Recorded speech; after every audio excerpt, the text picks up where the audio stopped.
In a time when fear gripped a nation and hope seemed lost, a tiny cry broke through the darkness.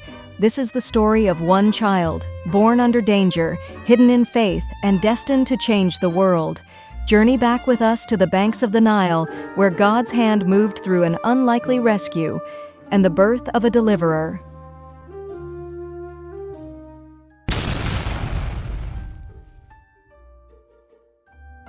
In ancient Egypt, the Hebrew people lived as slaves under a cruel king.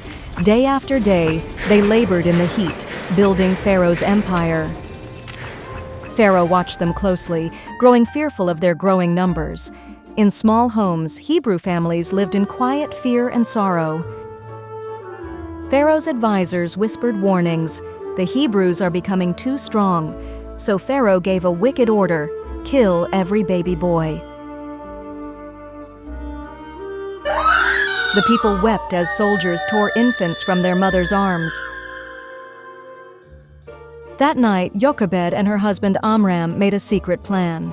As her baby kicked, Jochebed prayed silently for his safety. In the quiet of night, Jochebed gave birth to a baby boy. She held him tightly, her heart full of joy and fear. Miriam and Aaron peeked in, smiling at their little brother. Jochebed gently wrapped him in soft cloth with trembling hands. She hid him beneath blankets as soldiers marched by. Each day they risked everything to keep him hidden. Jochebed rocked her baby as he cooed softly in her arms, but he was growing louder. Miriam tried to hush his cries. That night, Jochebed and Amram prayed for God's protection. With care and hope, Jochebed began weaving a small basket. She coated it with tar, making sure it would float safely. Jochebed kissed her baby's forehead, holding back tears. Miriam watched as her mother placed the baby in the basket. Jochebed lowered the basket into the Nile, hands trembling with faith.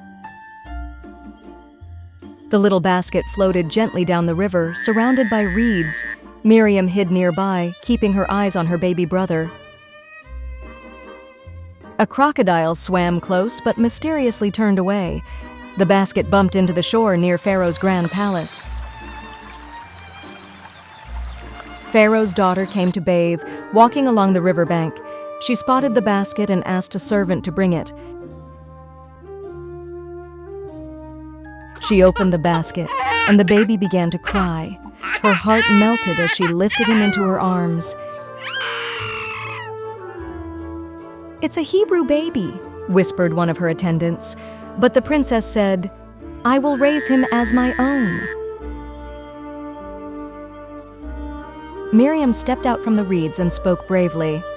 "Shall I find someone to nurse him for you?" she asked. The princess nodded and Miriam ran off joyfully. She raced home, her heart pounding with excitement. Jochebed was stunned and overwhelmed with grateful joy. She returned with Miriam and humbly presented herself to the princess. The princess placed baby Moses back into Jochebed's loving arms. Jochebed smiled through tears, holding her son again. As he grew, she taught him stories about the true God. Moses laughed and played with Miriam and Aaron in the sun. One day, Jochebed walked Moses to the palace gates. Pharaoh's daughter welcomed him as part of her royal family.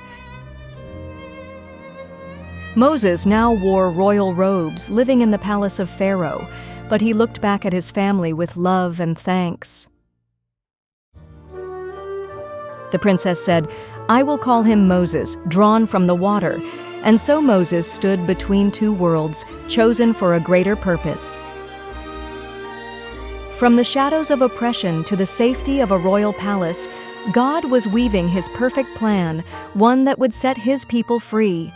The birth of Moses reminds us that no situation is beyond God's reach, and no life is too small for his mighty purpose.